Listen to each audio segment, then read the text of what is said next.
Now, King discusses that there are several ways history shows these trends.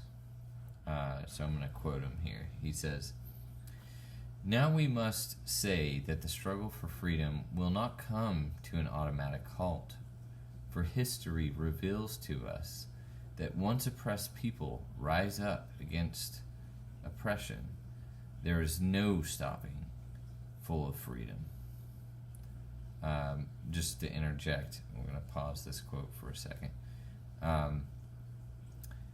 If you think about this, I was just thinking about it as I read it and try and evaluate it. Do you think that this is an actual historical claim? Like, are we actually historically saying that, every time that oppressed people have risen up against their oppressors, that they have always reached freedom? I think King is more intelligent than to assert that in any sort of factual way. I think actually what he's doing is something more along the lines of black nationalism right here.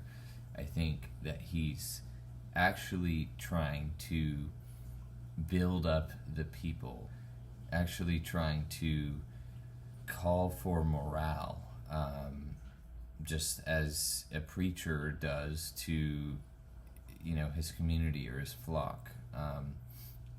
So I think that is a little bit of a black nationalist move, even though King is in no way a black nationalist. So continuing the quote.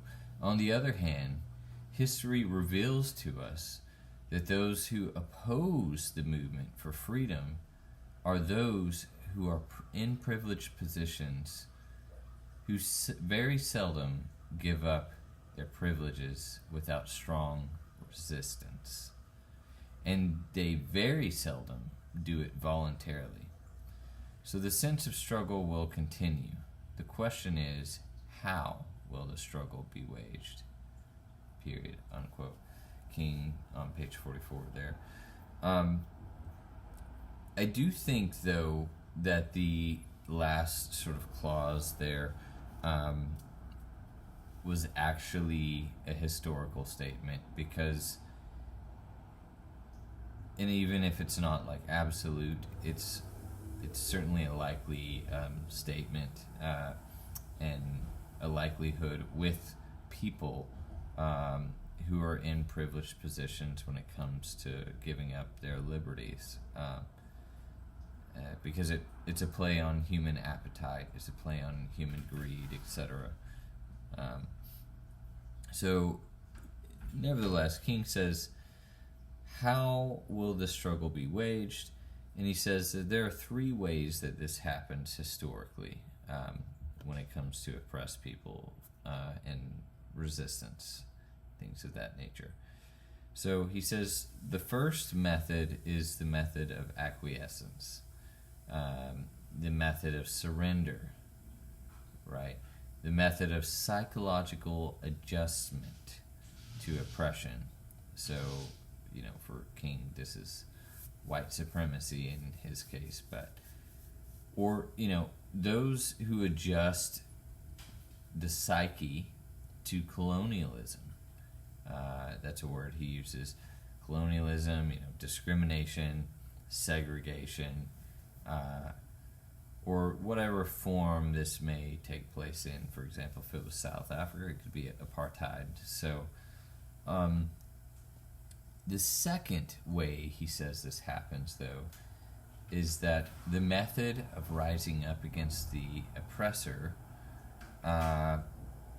which is vague still, but he says, quote, with corroding hatred and physical violence, unquote. King says, quote, now, of course, we know about this method in Western civilization because, in a sense, it has been the hallmark of its grandeur and the inseparable twin of Western materialism. So that is also, I think, on 44. Yeah, that's page 44. So that was actually a really radical and bold move for King to say, because he essentially is saying that Western civilization, which very much is European and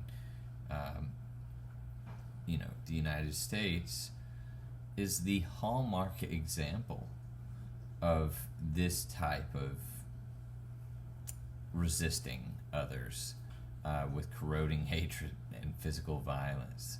And he says that this is near inseparable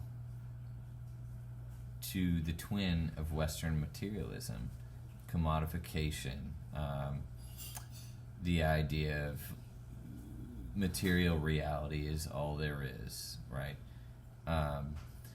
Now, he says there are weaknesses to this approach where it may have some short-term success. He says, quote, "It ends up creating many more social problems than it solves."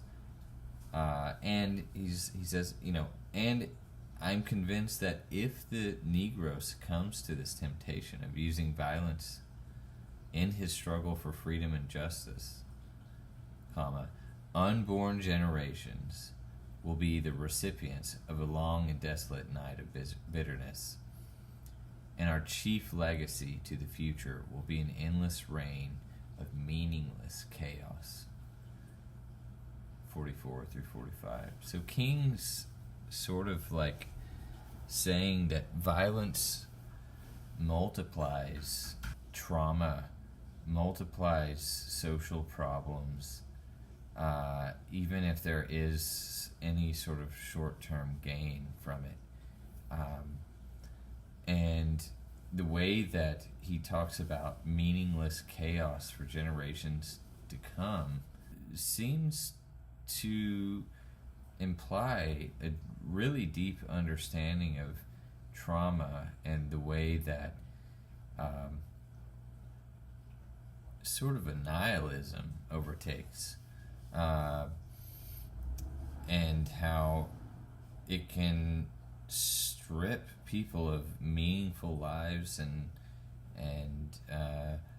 fruitful existences.